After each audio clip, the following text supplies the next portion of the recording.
Hello, my name is Paul McConnell from the McConnell Family Law Group, and I'm going to speak with you briefly about how Connecticut courts determine alimony in Connecticut.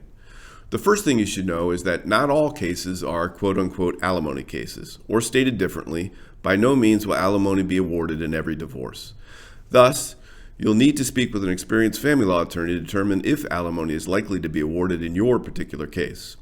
For cases where some alimony is likely to be awarded, determining the amount of alimony and the duration of alimony between any of the two parties can be very challenging.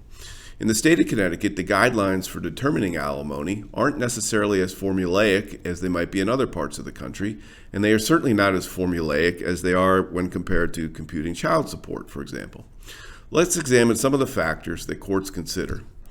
Each case is different, but as a general rule, judges in Connecticut take many factors into consideration when determining alimony payments. These factors are provided and set forth in Connecticut General Statutes Section 46B-82, and they include the length of the marriage, causes for the dissolution of the marriage, the age, health, and station of the parties, occupation, education, and the other factors that you see listed. In the end, there are four potential outcomes in determining alimony. They include not granting one party any alimony at all, that is, that could be forever waived, either by agreement or by court order.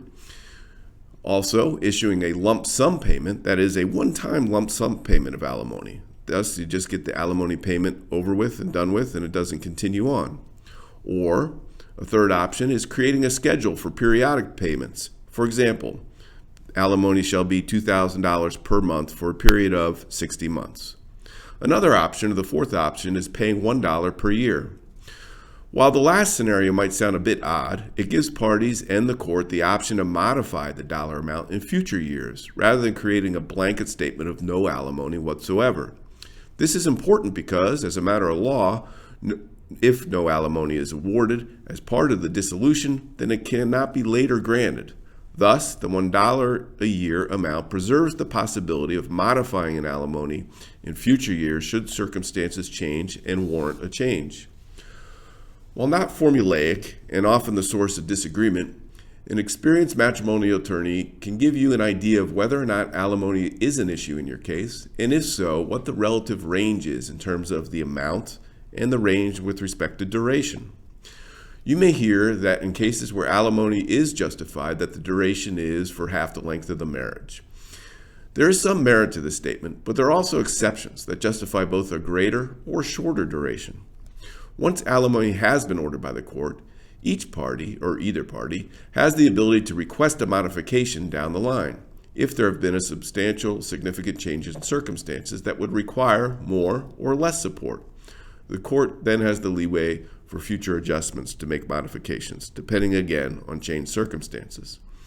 Thus, if the payor were to lose his or her job, then they could come back to court and ask that the alimony be modified. The salient words from the last statement are, quote, come back to court, end quote. That is, a court has the power to backdate a modification to the date the motion was filed for modification, but a court will not backdate the modification to the date that the event happened, such as losing a job. At the time of the initial case, the alimony agreement can be deemed non-modifiable as long as both parties agree to it. This ensures that both the frequency of payments and the dollar amount paid will not change, no matter what events may later take place. Up until December 31st of 2018, alimony was tax deductible to the payor and taxable to the recipient. However, this changed as a result of changes to the tax code. Thus, beginning on January 1, 2019, alimony will no longer be tax deductible by the payor. This will not impact anyone who is or was divorced before December 31st of 2018. It only impacts divorces after January 1, 2019. There are a number of secondary and third order effects from this tax change that may be or may not impact your case. Again, if you become divorced after January 1, 2019. The attorneys at the McConnell Family Law Group would welcome the opportunity to discuss how these factors might apply to your particular case and help you find peace through strength.